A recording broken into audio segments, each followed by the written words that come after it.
시험과 관련하여 교과서의 자료들을 설명하도록 하겠습니다. 가장 먼저 1단원 세계시민, 세계화와 지역이해 단원입니다. 앞부분의 내용들은 여러분들이 작년에 배운 통합사회에서의 세계화, 지역화 전략 이런 것들과 관련이 있습니다. 우리는 쭉 넘어가서 교과서 22페이지 변화하는 지역 파트를 같이 보겠습니다. 교과서에 있는 문장들을 읽어보면 세계화가 진행됨에 따라 세계 경제 환경도 변화하게 되고 이러한 변화 양상에 따라 세계에 있는 각 여러 나라들은 자연적 조건, 경제적 조건 같은 것들이 다르기 때문에 서로 상호 협력을 통해서 경제적 이익을 극대화하려고 합니다. 그러다 보니 우리나라 주변에 가까이에 있는 우리나라와 교류를 많이 하고 우호적인 이런 국가들끼리 연합을 해서 공동의 이익을 추구하기 위해서 지역 경제 통합을 추구하고 있고, 그러면서 공동의 이익을 위해서 경제협력체, 경제블록을 형성하게 됩니다. 이를 통해 각 나라들이 가진 생산 요소인 노동과 자본이 자유롭게 이동하게 되면서 무역이 증대되고 상품을 판매하는 시장이 확보가 되고, 그렇게 되면서 자원의 효율적인 이용과 같은 목적을 이루기 위해서 경제블록을 만들게 됩니다. 이러한 경제블록의 유형으로는 각 단계별로 볼 수가 있는데, 스텝 1에서 스텝 4로 갈수록 통합의 정도가 강해지고 생산 요소들이 좀 더 자유롭게 이동을 할 수 있다라고 생각하면 됩니다. 한 경제 블록으로 묶여있는 여러 국가들이 서로의 국가로 노동이나 자본력이 이동할 때 관세만 철폐하는 단계가 자유무역협정 단계이고, 그 다음은 공동의 경제 블록, 바깥쪽에 있는 국가와 교류를 할 때 공동 관세를 적용하는 관세 동맹, 좀 더 통합이 이루어지게 되면 경제 블록을 구성하고 있는 각각 개별의 국가들 사이에서는 노동이나 자본 같은 생산 요소들이 자유롭게 이동을 보장하게 하는 공동시장의 단계가 되고, 좀 더 통합이 진행이 되게 되면 한 경제 블록을 구성하는 여러 국가들을 아우를 수 있는 초국가적인 기구를 설치하고 운영하면서 이 경제 블록 안쪽에 있는 여러 국가들의 경제적인 정책을 공동으로 수행하게 되는 완전 경제 통합의 단계에 이르게 됩니다. 경제 블록의 통합 단계에 따라서 더 통합을 강하게 이루고 있다 정도 알고 있으면 되겠습니다. 23페이지로 넘어가서 자료 3번 세계의 주요 경제 블록을 보겠습니다. 모든 경제 블록을 다 보면 너무 좋겠지만 뉴스 같은 데서도 가장 많이 다루어지고 있는 경제 블록 4개만 보겠습니다. 4개는 유럽연합인 EU, 동남아시아 국가연합인 아세안, 미국, 멕시코, 캐나다 협정인 USMCA, 남아메리카 공동시장인 메르코수르. 이렇게 4가지만 보겠습니다. 자료 3번에서는 주요 경제 블록의 위치 정도 보고 24페이지에 있는 활동을 바탕으로 한 번 더 살펴보겠습니다. 첫 번째로 유럽연합입니다. 이름에서 알 수 있는 것처럼 유럽에 있는 여러 국가들이 연합하여 이룬 경제 블록입니다. 프랑스나 독일과 같은 27개국이 지도에 표시되어져 있는 여기 있는 국가들이 가입해 있는 유럽연합의 가장 큰 특징은 아까 22페이지에서 봤던 것처럼 통합 단계에 있어서 4단계에 이르렀다라고 하는 점입니다. 그래서 우리가 경제 블록 중에 EU는 유일하게 완전 경제 통합을 이루었다 라고 이야기를 합니다. 그래서 EU 회원국끼리는 경제 정책을 같이 수립하고 시행해 나가며 EU 본부를 설치해서 운영을 하고 정치적으로도 회원국들을 모두 아우를 수 있는 공동의회 같은 것들이 설립되어 운영되고 있습니다. 다음으로 살펴볼 경제 블록은 미국, 멕시코, 캐나다 협정이라고 하는 USMCA입니다. USMCA의 전신은 나프타라고 해서 북아메리카 자유무역 협정이었습니다. 북아메리카 자유무역 협정을 대체하는 협정으로 USMCA가 되었고, 이름에서 알 수 있는 것처럼 미국, 멕시코, 캐나다 이 세 국가가 가입해 있습니다. 미국의 막대한 자본력과 멕시코의 값싼 노동력과 캐나다의 막대한 자원을 이용을 하여 가입 국가는 3개 국가밖에 없지만 국제 경제에서 상당히 중요한 위치를 차지하고 있습니다. 다음으로 동남아시아 국가연합입니다. 이름에서 알 수 있는 것처럼 동남아시아에 위치해 있는 국가들 10개 국가가 가입해 있습니다. 아세안은 회원국들끼리의 기술 교류, 자본 교류, 자원의 공동 개발 이런 것들을 목적으로 설립되었고 운영하려고 하지만 회원국들 간의 국제적 위상이 비슷하기 때문에 상호 보완적이기가 힘들어서 설립할 당시의 기대만큼은 성과가 이루어지지 못한 측면이 있습니다. 다음으로 남아메리카 공동시장 메르코스르입니다. 이름에서 알 수 있는 것처럼 남아메리카에 있는 국가들이고요. 공동시장을 이루고 있습니다. 공동시장은 경제블록의 통합 단계에서 봤을 때 3단계 정도의 통합을 이루고 있고, 그래서 회원국들끼리의 생산 요소들이 자유롭게 이동할 수 있는 것을 보장하고 있습니다. 경제블록의 위치는 이 정도로 정리를 하고 다음 페이지로 넘어가서 세계의 주요 경제블록의 특징을 한번 보겠습니다.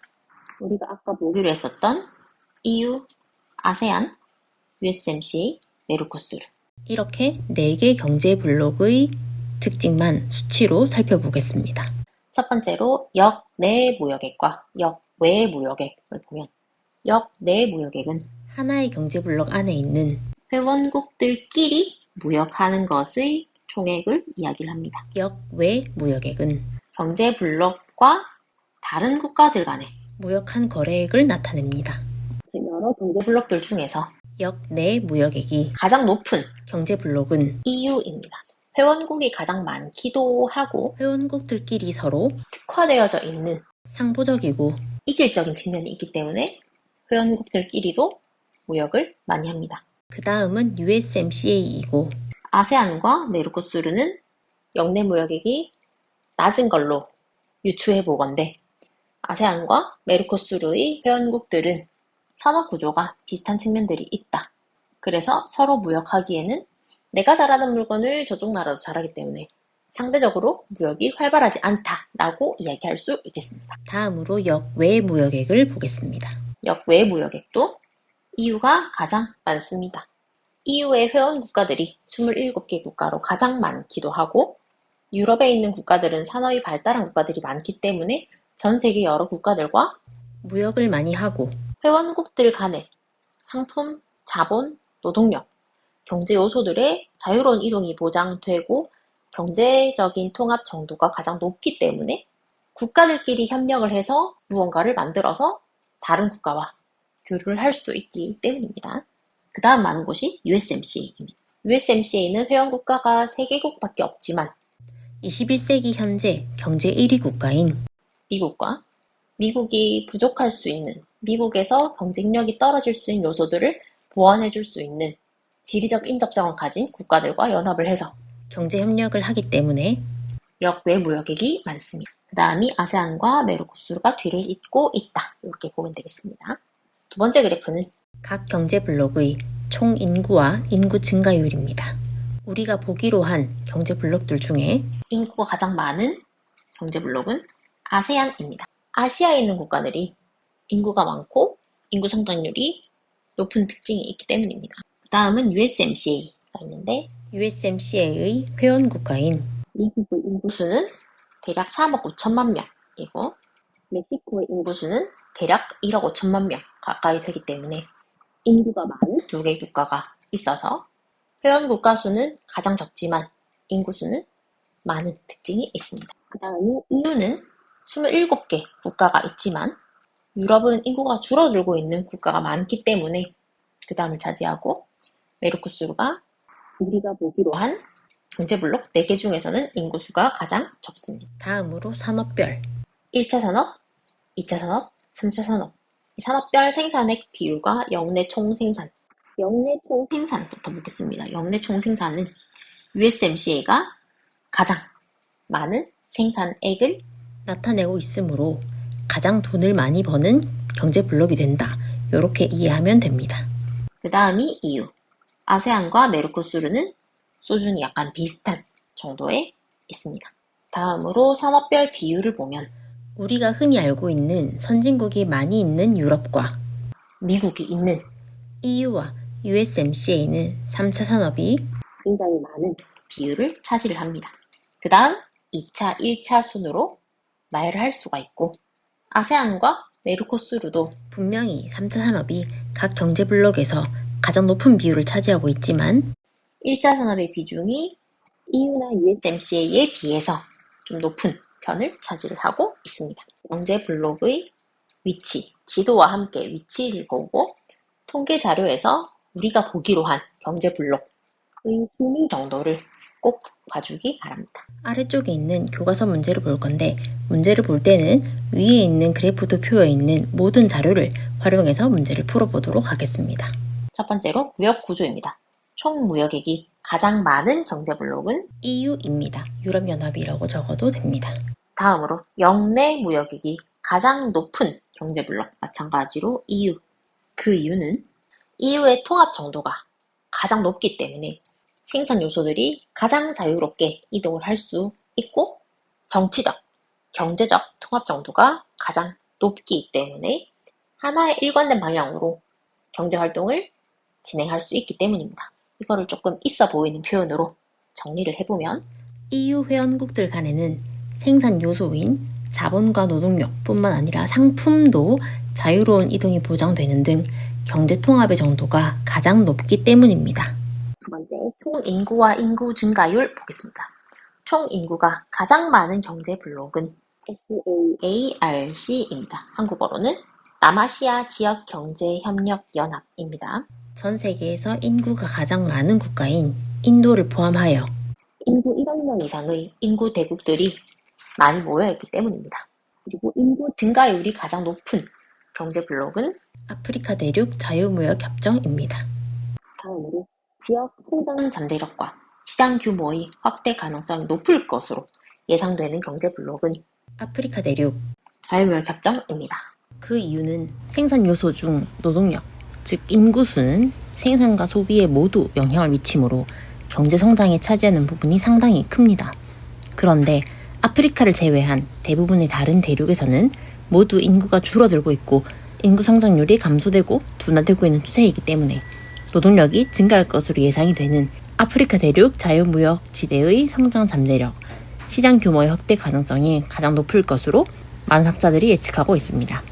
그래서 이유를 정리해보면 현재 총 인구가 가장 많은 경제 블록은 남아시아 지역이지만 이 지역 역시도 인구 증가율이 많이 낮아져서 다가올 미래에 경제 활동 인구가 줄어들 것으로 예상됩니다. 그렇기 때문에 전문가들은 인구 증가율이 가장 높은 아프리카 대륙의 성장 잠재력과 가능성을 가장 높게 평가하고 있습니다. 산업별 생산액 비율을 보겠습니다. 산업별 생산액은 산업별로 봐야 되기 때문에 1차, 2차, 3차로 구별을 해줘야 되고 이제 3차 산업이 발달한 국가가 산업 구조의 고도화가 이루어졌다라고 얘기를 하기 때문에 산업 구조의 고도화가 이루어진 국가들을 우리는 보통 선진국이라고 얘기해요. 그래서 선진국과 개도국으로 비교를 하겠습니다. 우리가 흔히 선진국이라고 얘기를 하는 선진국의 비율이 높은 EU나 USMCA는 3차 산업의 생산액 비율이 높은 편입니다. 반면 개발도상국의 비율이 높은 아프리카 대륙 자유무역지대와 남아시아 지역협력연합은 물론 이 두 경제 블록도 1, 2, 3차 중에서는 3차 산업의 비중이 가장 높은 편입니다. 하지만 다른 경제 블록에 비해서 1차 산업의 비중이 높다라고 정리할 수 있습니다. 다음으로 역내 총생산은 역내 총생산이 가장 높은 경제 블록은 USMCA입니다.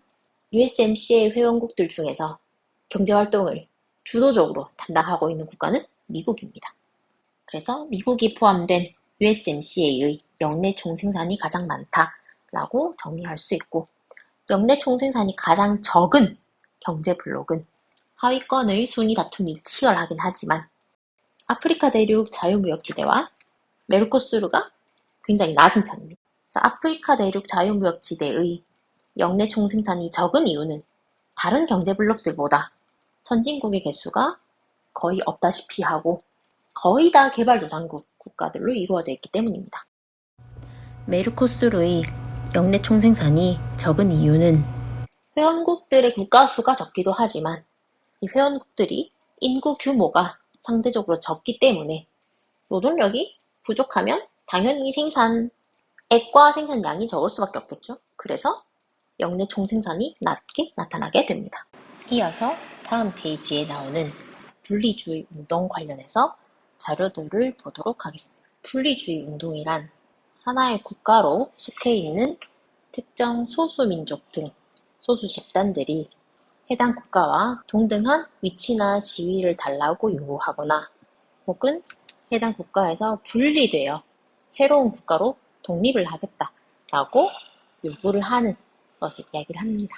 첫 번째 자료 1번입니다. 카프카스 지역은 카프카스 산맥이 있는 주변 지역을 이야기하고 동유럽과 서아시아의 자연적 경계가 카프카스 산맥이 됩니다. 이 지역은 예전에 소련이 있을 때에는 모두 소련의 영토였지만 1991년 소련이 해체된 이후에 이 지역에 원래 살던 민족들이 자기들 민족끼리 국가를 새로 만들고 싶으나 뜻대로 되지 않아서 본인들의 의지와 상관없이 국경이 이렇게 설정이 되었습니다. 그러다 보니까 이 국경선대로 살고 싶지 않고 본인의 민족끼리 모여 살고 싶기 때문에 분리독립을 외치고 있는 곳입니다. 그래서 아래쪽에 있는 활동 내용과 같이 보면 활동의 문제 1번입니다. 자료 1의 지도에 아제르바이잔 국토를 표시하고 국토가 분리된 까닭을 설명해 보자라고 했는데 아제르바이잔은 글자가 적혀있는 이 땅은 모두 아제르바이잔입니다. 그리고 약간 떨어져 있는 부분도 아제르바이잔의 영토입니다. 이렇게 하나의 국가인데 땅이 이어져 있지 않고 분리되어져 있는 곳을 월경지라고 하는 표현을 씁니다. 월경지는 특정 국가 혹은 행정구역, 여기에서는 아제르바이잔에 속하지만 본토와 떨어져 있는, 그래서 원래 국가와 이어지지 않고 다른 나라 또는 다른 행정구역에 속해 있는, 그래서 본토와 떨어져 있는, 격리되어 있는 지역을 이야기를 합니다. 여기는 지역이 나이체반 자치공화국이라고 얘기를 하는데 땅만 봤을 때는 아르메니아랑 훨씬 더 가까이에 있지만 이 지역에 사는 민족 구성은 아제르바이잔인이 90%가 넘게 거주하고 있습니다. 그래서 예전에는 이 모든 지역이 다 러시아, 소련의 땅이었었는데 1991년 소련이 해체가 되면서 아르메니아에 의해서 이 땅을 다 아르메니아라고 하기에는 이 지역에 아제르바이잔 인구가 많기 때문에 이 땅을 떼서 아제르바이잔에 귀속시켜 준 겁니다. 다음으로 자료 2번의 제목은 쿠르드족 분리운동. 쿠르드족이라고 하는 민족으로 이루어진 국가가 지금 없기 때문에 여러분들이 아마 쿠르드족이라고 하는 명칭이 익숙하지 않을 텐데 쿠르드족은 터키, 시리아, 이라크, 이란 이 지역에 분포하며 살고 있는 민족을 이야기를 합니다. 이 지역은 원래 건조기후 지역에 속해 있어서 예전부터 이 지역에 살던 사람들은 국가나 국경을 정해놓지 않고 비가 오거나 물이 있거나 풀이 있는 곳을 찾아서 이동하고 유목하며 살았었습니다. 그러다가 왕국들이 생기면서 국경이 만들어지고 그렇게 시간이 지나다가 1차 세계대전, 이 한창이던 당시에 영국이 이 지역에 있던 오스만 제국을 영국이 쓰러뜨리기 위해서 이 지역에 유목민으로 살고 있던 쿠르드족을 끌어들여 우리 영국을 도와주면 너네 쿠르드 민족으로 구성이 되는 국가를 만들어주겠다. 독립국가를 세워주겠다. 너네가 언제까지 오스만 제국 밑에서 살아갈 거냐? 라고 약속을 하면서 끌어들였고 영국을 포함한 연합국들이 1차 세계대전에서 승리를 했습니다. 이 승전국들이 전쟁을 하고 나면 승전국들이 관련 조약들을 맺는데 그때 맺었던 조약이 1920년에 세브르 조약이 있었고 이거를 기반으로 해서 1923년에 로잔 조약을 체결을 하게 되는데 세브르 조약이 로잔 조약으로 대체되는 과정에서 세브르 조약에서는 쿠르드족의 국가인 쿠르디스탄을 세워주겠다라고 하는 내용이 있었어요. 그런데 1923년 로잔 조약에서는 이 문장이 다 빠져버리게 됩니다. 그렇게 되면서 쿠르드족은 영국에게 이용만 당하고 약속은 지켜지지 못하는 상황이 되었어요. 그래서 국가를 구성하는 3대 요소 중 하나인 영토가 없는 상황에서 쿠르드족은 이 근처에 튀르키예, 시리아, 이라크, 이란 이런 지역에 다시 뿔뿔이 흩어져서 살아가게 됩니다. 이 국가들에서는 쿠르드족이 소수민족이기 때문에 탄압받으면서 차별받으면서 살아가게 되고 있고, 그러다가 이 쿠르드 민족들이 우리 민족이 이 근방에서 가장 수가 많고 탄압이 잘 되는데 왜 우리는 언제까지 땅 하나 없고 국가도 하나 없이 계속 살아가야 하느냐 라는 의문을 가지고 뭉치기 시작합니다. 그래서 쿠르드족의 자치권을 주장하는 분리주의 세력을 만들게 되고, 그러면서 쿠르드족이 많이 있는 이 지역을 우리 쿠르드족의 국가로 만들겠다라고 얘기를 하고 있고, 그러면 당연히 이 지역에 원래 있던 기존 국가들은 가만히 있지 않겠죠. 그래서 유혈 사태가 벌어지고 있습니다. 이런 내용이 활동 2번에 관련된 내용입니다. 쿠르드족의 독립에 걸림돌이 되는 요인을 찾아보고, 최근 쿠르드족의 자치정부 수립과 관련된 튀르키예의 정치적 상황에 대한 이야기를 잠깐 해주면, 걸림돌이 되는 요인은 쿠르드족이 거주하고 있는 터키, 시리아, 이라크, 이란 등의 국가가 쿠르드족의 독립을 반대하고 있습니다. 이와 관련하여 2024년 1월 14일에 터키가 이라크 북부, 시리아 북부의 접경지대에서 국경이 마주하는 지역에서 쿠르드족 분리주의 세력을 상대로 대규모 공습을 실제로 하기도 했습니다. 그리고 터키는 쿠르드족 자치권을 주장하는 분리주의 세력인 쿠르드 공화당, 쿠르드 민명대 등과 함께 수년째 유혈 분쟁을 벌이고 있기도 합니다. 다음 페이지로 넘어가서 하나씩 살펴보도록 하겠습니다. 자료 3번입니다. 벨기에의 플랑드르. 이 지역은 우리 백지도 학습지에도 있는 내용입니다.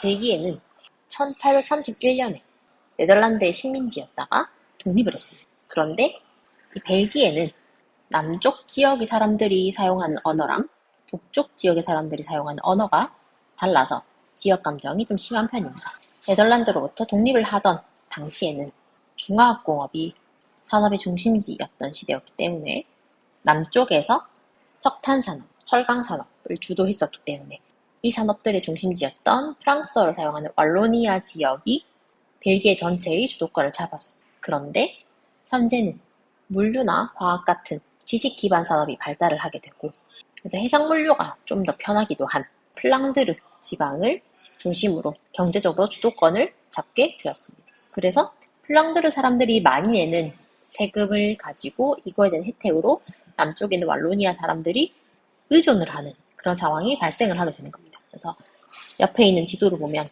지역 내 총생산이 북쪽에 있는 플랑드르 지역이 지역 내 총생산이 많게 되고, 그럼 이들로부터 거두어들인 세금을 바탕으로 한 복지 수혜를 wallonia 지역 사람들이 많이 받게 되는 겁니다. 그래서 북쪽의 플랑드르 지역 사람들이 벨기에로부터 분리 독립하겠다라고 주장을 하고 있는 상황입니다. 다음으로 자료 4번입니다. 스코틀랜드는 영국 본섬의 북쪽에 있는 지역입니다. 그래서 스코틀랜드는 잉글랜드, 웨일스, 북아일랜드와 함께 영국을 구성하고 있긴 한데 민족과 언어가 영국과 조금 다릅니다. 민족은 켈트족이고 언어도 게일어를 사용하고 있어서 여기 사는 사람들이 영국으로부터 분리 독립하겠다라고 이야기를 합니다. 그런데 2014년에 주민투표를 실시를 하긴 했는데 이때 분리 독립 반대표가 더 많이 나와서 분리 독립이 무산되기도 했습니다. 자료 5번은 에스파냐의 스페인의 카탈루냐 지방입니다. 카탈루냐 지방은 스페인의 동쪽에 있습니다. 스페인에 있는 카탈루냐 주가 스페인으로부터 독립을 하겠다라고 얘기를 하고 있고, 이 카탈루냐 주가 에스파냐 전체 면적의 10% 정도밖에 되지 않는데 에스파냐 국내 총생산의 한 20% 정도를 차지를 합니다. 돈을 꽤 잘 버는 지역이라는 뜻입니다. 그리고 이 카탈루냐의 주도인 바르셀로나는 고대 시대에 로마랑 대적한 카르타고가 개척한 도시이고, 로마 대제국 시절에도 지중해 해상무역의 중심지로서 각광을 받기도 했습니다. 그리고 이 지역은 언어도 에스파냐어를 동일하게 사용하는 것이 아니라 카탈루냐어를 독자적으로 사용을 하고 있고 문화도 좀 다른 편입니다. 그래서 바르셀로나 도시를 주축으로 하는 FC 바르셀로나랑 레알 마드리드 축구팀이 경기를 하는 엘 클라시코가 서로 각 지역의 자존심을 건 엄청 큰 축구 경기가 되겠습니다. 자료 6번은 유럽의 분리주의 운동이 일어나는 곳들입니다. 우리가 살펴본 곳은 벨기에, 스코틀랜드, 카탈루냐지만 다른 곳곳에서도 분리주의 운동이 일어나고 있습니다. 자료 7번은 아프리카 이야기입니다.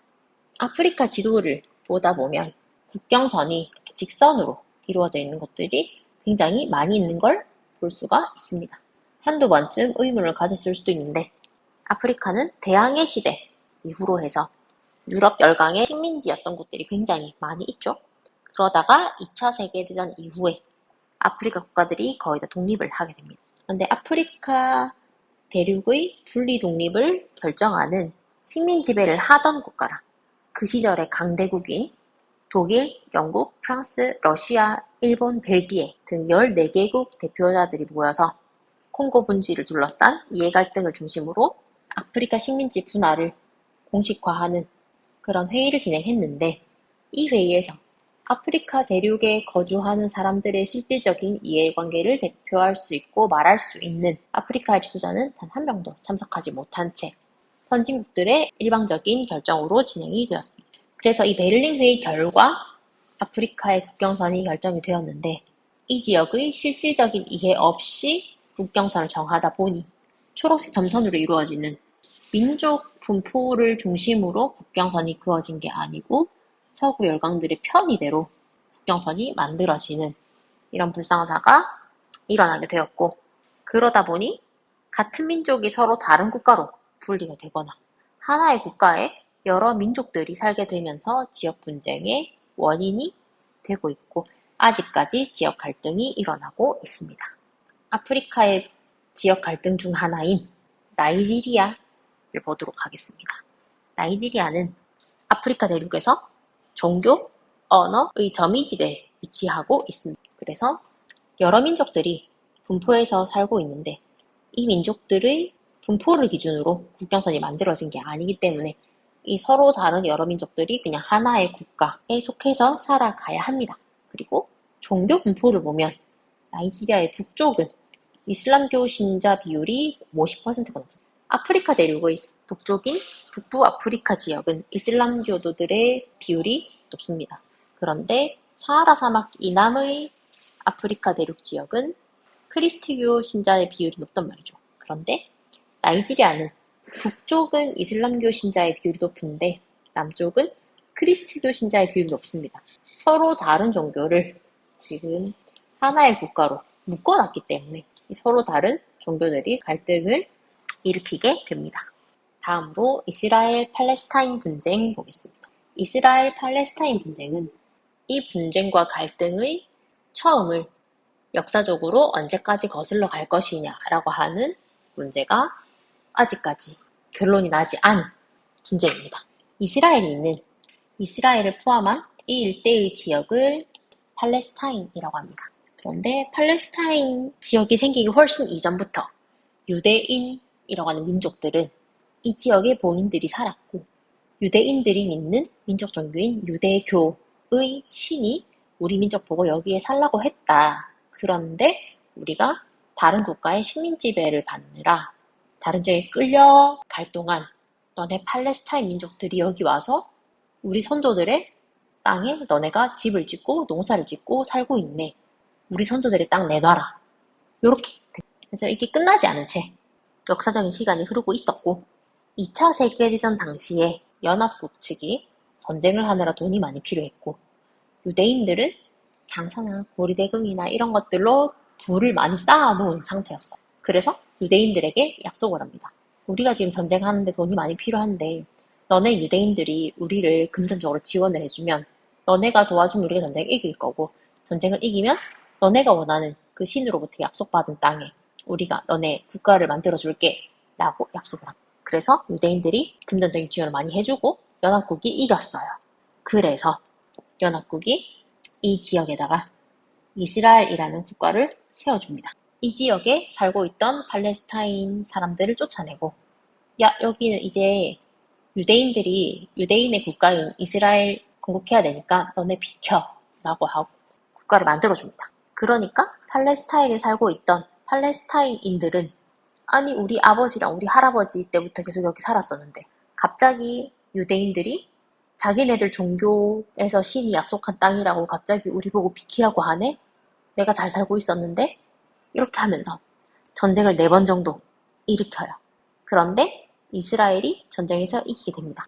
그래서 유대인들이 이스라엘에서 계속 살아가고 있고, 하지만 팔레스타인 사람들은 이슬람교를 주로 믿고 있고, 팔레스타인 사람들이 수십 년간 이 지역에 살면서 이슬람 종교의 성지들도 여기 있을 거고, 신전도 있을 거고, 그런 것들을 눈뜨고 가만히 빼앗길 수가 없기 때문에 계속해서 영토를 되찾기 위해 저항하면서 분쟁이 이루어지고 있는 지역입니다. 다음 페이지 넘어가서 카슈미르 지역 보겠습니다. 카슈미르도 우리 백지도 학습지에 나와 있는 지역입니다. 파키스탄과 인도, 방글라데시 전부 다 영국 식민 지배 시절에 다 같은 인도였습니다. 그런데 1947년 영국으로부터 독립을 할 때 지금 인도 땅에 살고 있는 옛날 인도 사람들은 힌두교를 많이 믿었고 지금 파키스탄 땅에 살고 있던 옛날 인도 사람들은 이슬람교를 주로 믿었어요. 그래서 영국으로부터 분리 독립을 할 때 그럼 우리 지금 분리 독립하는 김에 종교대로 찢어지자라고 얘기를 합니다. 그래서 힌두교를 믿는 사람들은 인도 지역으로, 이슬람교를 믿는 사람들은 파키스탄 지역으로 이동을 하거나 그렇게 국가의 경계를 설정하게 돼요. 그런데 이 카슈미르라고 하는 지역이 예전부터 있었는데 이 지역의 주민들은 이슬람교를 믿는 사람들이 많았어요. 그래서 우리 지역에 파키스탄이 되어 있으면 좋겠다 라고 생각하고 있었고 그런데 이 카슈미르 지역의 지도자인 마르하자 하리싱이란 사람이 본인이 힌두교를 믿고 있기 때문에 우리 지역은 힌두교를 믿는 인도가 되어야 돼. 인도로 우리 지역을 편입시켜줘 라고 이야기를 하게 되었고 그래서 주민들은 졸지에 이슬람교를 믿지만 힌두교가 종교인 국가가 되어서 이 종교적인 대립이 거의 1000년 가까이 지속되어져 오고 있습니다. 그리고 이 지역은 중국, 파키스탄, 인도 이 세 국가의 접경 지역이기 때문에 서로가 땅을 조금 더 가져가기 위해서 계속 주장을 하고 대립을 하고 있는 지역입니다. 다음으로 자료 11번입니다. 스리랑카 분쟁이고 스리랑카 분쟁의 내용도 우리 백지도 학습지에 있습니다. 스리랑카라는 이 섬도 영국 식민지배 당시에는 인도였었고 마찬가지로 영국으로부터 분리 독립하는 과정에서 이 지역은 불교를 믿는 사람들이 많았기 때문에 불교 국가로 분리 독립을 하게 됩니다. 그런데 이 스리랑카 섬의 모든 사람들이 불교를 믿는 건 아니었기 때문에 소수민족인 타밀족이 힌두교를 믿어요. 힌두교를 믿는 사람들이 우리 힌두교를 믿는 사람들끼리 따로 땅을 떼어서 분리 독립시켜줘 라고 주장을 합니다. 다음으로 자료 12번 퀘벡주의 분리주의 운동 옆에 있는 지도 통계 자료를 같이 보겠습니다. 사진에서 보는 이 땅이 캐나다입니다. 우리나라의 여러 지역들이 경기도, 강원도 여러 도들과 서울특별시, 부산광역시, 대전광역시 여러 시로 구분된 것처럼 캐나다는 여러 주로 구분이 되어 있는데 이 주들 중에 퀘벡이라고 하는 주가 있어요. 퀘벡주는 여기입니다. 퀘벡주를 보면 캐나다의 다른 주들과는 달리 주민들의 언어 사용 비율이 다르게 나타납니다. 다른 주들의 언어 사용자 비율을 보면 대부분의 경우 영어 사용자 비율이 90% 이상으로 나타납니다. 그런데 퀘벡주는 주민들의 공용어 사용 비율에 있어서 프랑스어가 80% 이상을 차지합니다. 이 퀘벡 지역은 프랑스가 처음 형성되고 건국될 당시부터 주민들이 넘어올 때 프랑스계 사람들이 많이 넘어와서 정착을 해서 그러하긴 합니다. 그래서 선조들의 민족이 다르기 때문에 언어 사용이 다르고 문화도 좀 달라요. 그래서 캐나다의 퀘벡주에 있는 사람들은 프랑스어를 주로 사용하고 캐나다의 주된 문화랑 다른 독자적인 문화를 가지고 있는 우리 퀘벡은 캐나다로부터 분리 독립하겠다라고 주장을 하고 있고 분리주의 운동이 나타나고 있습니다. 그래서 1995년에 독립투표를 실시했는데 굉장히 근소한 차이로 반대표가 많아서 분리 독립하지는 못하기는 했어요. 하지만 여전히 퀘벡주를 캐나다로부터 분리 독립시켜달라고 하는 운동과 움직임이 여전히 있는 지역입니다. 다음은 자료 13번인데 자료 13번은 지도를 활용하여 보도록 하겠습니다. 우리가 초등학교 때부터 역사 시간, 사회 시간에 많이 봐왔던 중국의 모습입니다. 중국은 국토의 면적이 넓기도 한데 중국인의 대다수를 차지하는 한족들이 많이 있지만 여러 소수 민족들이 많이 분포해 있는데 중국의 서쪽은 건조한 기후가 있어서 중국의 중앙 정부로부터 통제를 좀 덜 받고 있기는 해요. 그리고 기후 환경적인 측면에서 보면 건조한 기후 지역에서는 이슬람교가 많이 전파되고 정착됩니다. 그래서 중국의 서쪽 지역에 있는 건조 기후 지역에서도 신장 웨이월 자치구에서는 위구르족이라고 불리는 소수민족들이 살고 있습니다. 중국 국민의 민족 구성을 보면 대부분이 한족이고 중국 인구의 약 7%를 차지하는 소수민족은 대략 55개 정도가 있는데 이러한 소수민족 중 하나인 위구르족은 신장 웨이월 자치구에 거주를 하면서 이슬람교를 주로 믿고 있기 때문에 우리 민족은 중국의 대다수인 한족과는 달리 우리 민족의 정체성도 뚜렷하고 종교도 다르기 때문에 분리 독립시켜달라라고 이야기를 합니다. 하지만 중국 정부는 분리 독립시켜주지 않을 거고요. 이와 비슷하게 중국의 서남쪽에 있는 시장 자치구에서는 티베트족이라고 불리는 소수민족이 모여서 살고 있습니다. 티베트족은 불교 중에서도 티베트 불교라고 하는 종교를 따로 믿습니다.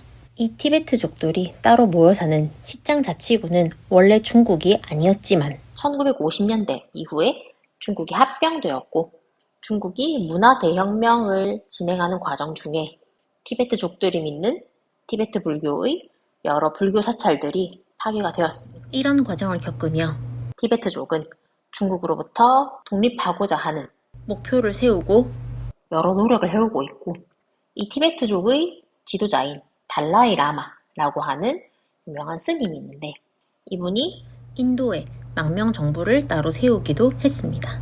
이분이 1989년에 노벨 평화상을 수상하기도 하면서 비폭력 운동에 근거해서 중국 내에서 티베트족의 진정한 자치를 목표로 한 독립운동을 계속하고 있습니다. 다음으로 자료 14번 필리핀의 민다나오 섬을 보겠습니다. 필리핀은 7,500개 이상의 섬으로 이루어진 군도 국가입니다.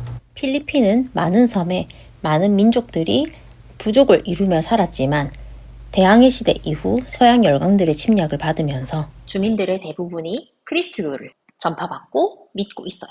그런데 필리핀 중에서 모로족이 많이 거주하는 섬인 민다나오 섬에 주로 많이 거주하는 이 모로족들은 이슬람교를 믿고 있습니다. 전 세계에서 크리스트교랑 이슬람교가 공존하는 국가들에서 분리주의 운동이 많이 일어나는 것처럼 필리핀도 마찬가지로 크리스트교 신자가 많은 이 필리핀 지역에 이슬람교를 믿는 소수민족들이 있다 보니까 이 사람들이 크리스트교 정부로부터 분리 독립을 하기 위해서 이슬람 자치정부를 세우기도 하고 분리 독립을 하기 위해 많은 노력을 해왔습니다. 그런데 이 필리핀의 민다나오 섬에서의 크리스트교와 이슬람교의 갈등은 2018년 필리핀 정부에서 이 지역에 이슬람 자치정부인 방사모로를 설립해주는 방사모로 기본법을 만들어주고 인정해줌으로써 갈등이 완화된 모습을 보이고 있습니다. 다음으로는 쭉 넘어가서 40페이지 대선 마무리 보도록 하겠습니다. 1단원을 총정리하는 내용입니다. 1단원에서는 세계화와 관련하여 세계화의 의미부터 나옵니다. 세계화란 각 지역의 상호 연계성이 증대되어 세계가 하나의 공동체로 통합되어 가는 현상을 이야기를 합니다. 우리는 초등학교, 중학교 때 지구촌이라는 표현을 배웠습니다. 그 단어와 맥을 같이 한다고 볼 수 있습니다. 교통과 통신의 발달로 인해 세계화가 가속화되고 그러면서 초국적 기업, 다국적 기업의 활동이 증가하게 되고 여러 국가들 사이를 조율할 수 있는 세계무역기구와 같은 국제기구가 출범하게 됨에 따라 국가 간 국제무역이 활발해지고 세계화가 더욱더 가속화되는 현상이 나타나고 있습니다. 두 번째로 나오는 주요 개념은 지역화입니다. 지역화란 각 지역의 자율성, 고유성을 증대시키고 각 지역이 가지고 있는 잠재력을 길러 각각의 지역이 세계화 시대에 세계적 차원에서 독자적인 가치를 지니게 되는 현상을 이야기를 합니다. 이런 지역화 전략으로 많이 나오는 것이 지역 브랜드화, 장소 마케팅, 지리적 표시제가 있습니다. 세계화와 지역화로 인해서 경제의 세계화, 문화의 세계화가 이루어지게 됩니다. 그와 동시에 최근에는 각 지역의 정체성을 존중하면서 세계화를 함께하는 글로벌 더하기 로컬 이 두 단어를 합쳐서 만든 글로컬 시대로 나아가고 있습니다. 다음으로 이러한 글로컬 시대에서 우리가 세계 시민으로서 어떤 역할을 할 수 있는지 보면 서로 속한 사회가 다르고 향유하고 있는 문화가 다른 각각 서로의 다양성과 특성, 다름을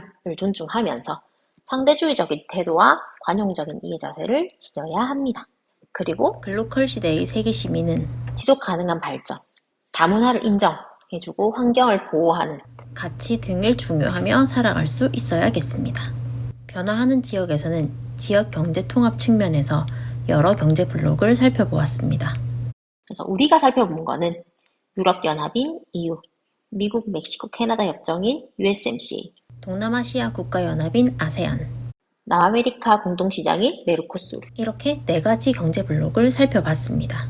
이러한 지역적인 경제 통합으로 인해 각 경제 블록들을 중심으로 하여 경제 협력들이 이루어지게 됩니다. 이러한 경제 협력들을 통해 국제사회에서 영향력이 높아지게 되고 국가 간의 무역 분쟁 또한 발생할 수 있습니다. 다음으로 분리주의 운동이 나타나는 지역들을 봤는데 분리주의 운동은 민족, 종교, 언어 등 여러 가지 문화적인 차이가 있는 지역에서 지배적인 유대 문화로부터 분리되고 독립하기 위해서 나타나는 운동입니다. 벨기에의 플랑드르, 캐나다의 퀘벡주 등 같이 살펴본 지역들을 반드시 알아두어야 합니다. 여러 민족들이 하나의 국가로 묶여있는 국가 내에서 소수민족이 분리 독립을 하고자 하는 요구가 있는 지역들로 중국의 시장 자치구의 티베트족이나 신장 웨이우얼 자치구의 위구르족이 있기도 하고 서남아시아 여러 국가들에 분포하는 쿠르드족이 대표적인 분리주의 운동을 하고 있는 민족들입니다. 다음으로 지역 변화의 역동성인데 지역 변화의 역동성이란 지역이 주변에 있는 지역과 통합을 하거나 갈등하는 등 끊임없이 변화하는 현상을 이야기합니다. 전 세계 여러 지역에서 일어나는 역동적 변화를 이해하기 위해서는 각 지역의 지리적 특성을 이해하는 것이 중요합니다. 이런 지리적 특성은 기후나 지형일 수도 있지만 종교나 민족이나 언어나 이런 인문적인 환경이 있을 수도 있습니다. 지리정보와 지리정보 기술의 활용입니다. 우선 지리정보란 우리가 살아가는 공간과 지역에 관한 정보를 지리정보라고 하고 이러한 지리정보를 수집하는 방법으로는 그 지역에 관한 책이나 인터넷이나 이런 것들로 조사를 하는 간접조사가 있고 해당 지역에 직접 가서 눈으로 보거나 관련자를 직접 만나보는 직접 조사가 있고 그 지역에 사람 대신 다른 헬기나 위성이나 드론이나 이런 걸 보내서 원격으로 탐사하는 원격 탐사 등이 있습니다. 두 번째로 지리정보 기술이라고 하는 건 지리정보를 어떤 기술로 수집하고 분석하고 통합할 수 있느냐입니다. 그래서 원격 탐사, 지리정보 시스템, 위성항법 시스템 또는 GPS 같은 것들을 활용해서 지리정보를 수집, 이용, 활용, 저장할 수 있습니다. 이러한 지리정보 기술을 활용하는 방면으로는 웹 GIS나 위치 기반 서비스나 증강현실, AR 같은 것들이 있을 수 있습니다. 이런 것들과 결합해서 일상생활에도 다양하게 활용이 될 수 있고 환경 문제, 공간적 불평등 문제와 같은 지리적 문제 해결을 한다거나 도시계획, 자연재해 대응과 같은 공간적 의사결정에 활용이 될 수 있습니다. 이어서 자료로 정리하기를 보겠습니다. 세계화의 모습부터 보겠습니다. 그림은 초국적 기업 A사, 아마 미국의 보잉사 같습니다. A사의 항공기를 생산하는 모습을 보여주는데 이 기업은 미국 기업이지만 이 기업에서 만드는 비행기의 엔진은 미국에서 만들거나 영국, 독일에서 수입하고 전방 중앙 동체는 프랑스에서 수입을 하고 중앙 날개 박스는 독일에서 수입해오고 중앙 동체는 독일에서 수입해오고 엔진 철탑은 프랑스에서 수입을 하고 수직 안정장치는 독일에서, 수평 안정장치는 에스파냐에서, 날개랑 기타 장비는 영국에서 수입을 해와서 이 본사가 있는 공장에서 조립을 하는 이런 시스템이 가능한 건 전부 다 세계화 덕분입니다. 아래쪽의 5번. A사와 같은 촉적 기업의 활동 증가로 세계화가 가속되었다. 이런 여러 국가에서 부품들을 수입해 오는 과정에서 무역이 더 활발하게 진행이 될 거고 인재도 여러 국가로 왔다 갔다 할 수 있게 됩니다. 그래서 맞는 표현이 되고요. 6번. 초국적 기업의 국제적 분업의 주요 목적은 부품 운송비 절감일 것이다. 초국적 기업이 국제적 분업을 하는 주요 목적은 노동이나 자본, 기술과 같은 생산 요소들이 상호 보완적으로 활용이 잘 되게 돼야 각 국가들에 분포되어 있는 여러 생산 요소들을 효율적으로 잘 사용하여 비교 우위가 있는 상품에 집중을 해서 생산을 하게 되고 그렇게 서로 만든 생산품들을 교역해서 무역을 확대하게 되면 생산성과 무역 이익이 커지게 됩니다. 그렇게 되면서 해외 투자와 생산 입지 조정을 통해서 원가 절감, 생산 효율 같은 것들을 높이는 목적이 있습니다. 하지만 운송비 절감을 위해서 국제적 분업을 하지는 않습니다. 실제로 국제적 분업을 하게 되면 무역은 더 늘어나게 되고 여러 국가에서 부품을 가지고 오거나 상품을 교육하게 되면서 운송비는 더 늘어나게 됩니다. 그래서 답은 X가 됩니다. 이어서 경제블록 보겠습니다. 경제블록을 지도에서 표시해 놨다면 각 지도에 표시되어져 있는 경제블록을 보고 어떤 경제블록인지 구별해낼 수 있어야 합니다. 가는 유럽에 주로 위치해 있으니까 EU가 될 겁니다. 나는 동남아시아에 주로 있죠. 그래서 아세안이 될 거고 다는 캐나다, 미국, 멕시코만 있기 때문에 USMCA가 되겠습니다. 7번입니다. 가나다 중 가의 EU의 정치적, 경제적 통합 수준이 가장 높습니다. 다음으로 8번. 나는 다보다 아세안은 USMCA보다 역내 총생산과 무역액이 많다. 교과서 24페이지를 보면 역내 총생산은 USMCA가 훨씬 더 많고 무역액도 USMCA가 더 많습니다. 다음으로 지리정보 기술의 활용입니다. 중첩 분석을 활용한 최적 입지 선정 모형을 나타낸 건데 9번 기억은 지리정보 시스템이다. 맞는 말입니다. 지리정보 시스템을 활용하여 원격 탐사 영상 레이어와 토지 구획 레이어, 범람원 레이어, 습지 레이어, 여러 가지 토지 이용, 토양, 분석 틀 모든 레이어들을 종합해서 특정 시설물을 입지시키기 위한 가장 최적의 조건을 걸면 지리정보 시스템이 중첩 분석을 활용하여 그 시설물의 입지에 가장 최적인 장소를 선정할 수 있습니다. 10번 지리정보 시스템을 통해 다양한 지리 정보를 컴퓨터에 입력, 저장하여 사용자 요구에 따라 필요한 결과물을 얻을 수 있습니다. 다음 페이지로 넘어가서 문제로 점검하기 1번. 다음 글의 기억부터 리을에 대한 설명으로 옳지 않은 것은 전 세계에서 판매되는 아마 맥도날드인 것 같습니다. 이 햄버거는 기억의 상징으로 볼 수 있다. M 햄버거는 비슷한 상품을 판매하지만 지역 특화 상품을 판매하기도 한다. 한정적인 표현만으로는 기억이 무엇인지 알기가 힘들지만 니은은 지역 특화 상품을 판매한다고 했으니까 글로벌한 초국가 기업이 진출한 각 국가에 맞는 상품을 판매한다는 이야기입니다. 3번의 니은은 초국적 기업의 현지화 전력으로 볼 수 있다. 이 표현은 맞는 말이 되겠습니다. 이어서 기억으로 다양한 문화를 공유할 수 있게 되었지만 디귿, 부작용이 나타나는 경우도 있다.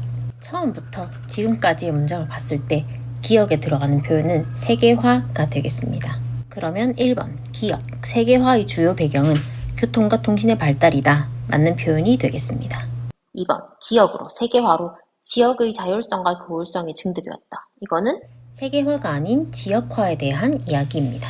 이어서 4번 세계화에 대한 부작용의 사례로 소수문화의 쇠퇴와 문화의 획일화 등이 있다. 이 표현은 맞는 말이 되겠습니다.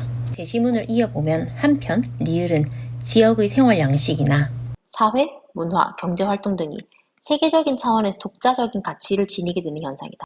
어떤 특정한 지역의 문화가 전 세계로 뻗어나가는 현상이기 때문에 리을은 지역화가 됩니다. 자, 그럼 동그라미 5번.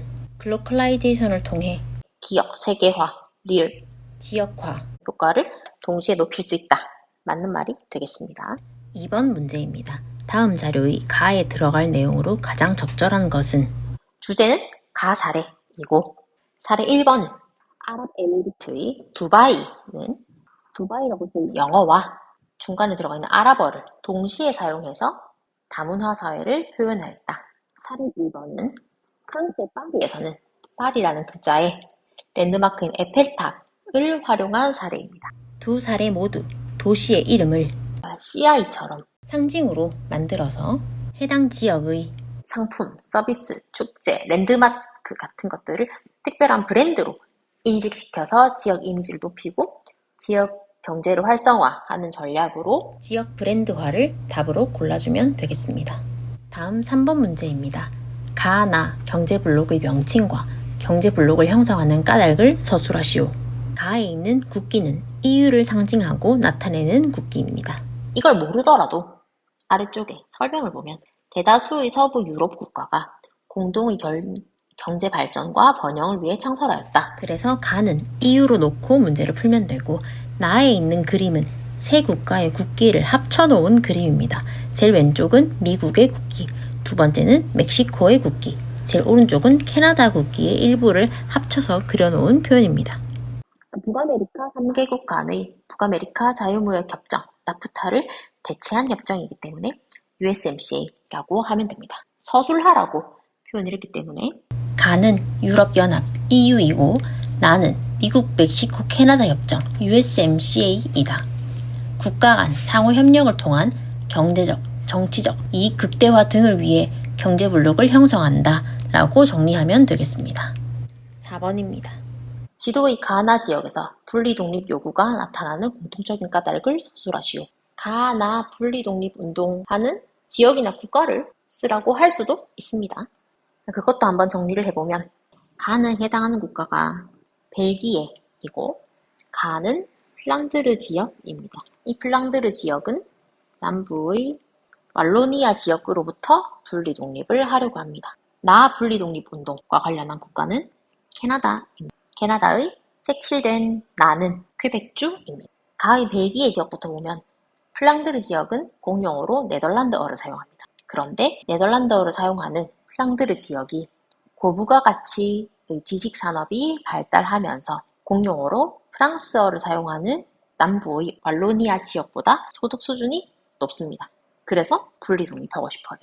나의 퀘벡주는 캐나다의 다른 지역보다 프랑스어를 사용하는 주민의 비율이 높습니다. 그리고 소득 수준도 좀 높아요. 그래서 캐나다로부터 분리독립하고 싶어 합니다. 그럼 이 두 지역의 분리독립 요구가 나타나는 공통적인 이유는 분리독립을 요구하는 지역의 소득 수준이 높고 주로 사용하는 언어가 다르기 때문이다 라고 정리할 수 있겠습니다. 마지막으로 5번 문제입니다. 지리정보와 지리정보 기술에 대한 설명으로 옳은 것만 보기에서 골라보면 기억, 해당 장소나 지역의 인구, 산업 등과 같은 정보는 공간 정보이다. 이 문제는 지리 정보의 종류에 대해서 알아야 풀 수 있는 문제입니다. 한번 정리를 하겠습니다. 지리 정보는 크게 두 가지 공간 정보와 속성 정보로 구별해 볼 수 있습니다. 공간 정보는 공간이랑 관련된 거기 때문에 어디에 있냐, 위치랑 어떻게 생겼냐, 동그랗게 생겼냐, 길쭉하게 생겼냐, 남북으로 기냐, 동서로 기냐 이런 모양과 관련된 정보를 나타냅니다.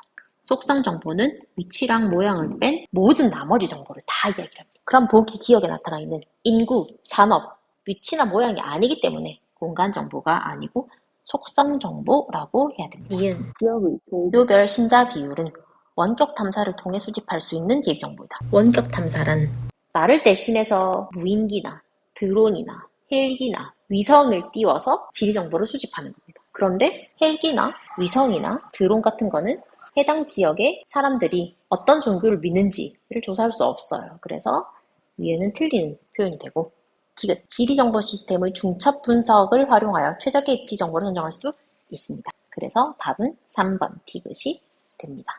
일단은 내용은 여기까지 정리하도록 하겠습니다.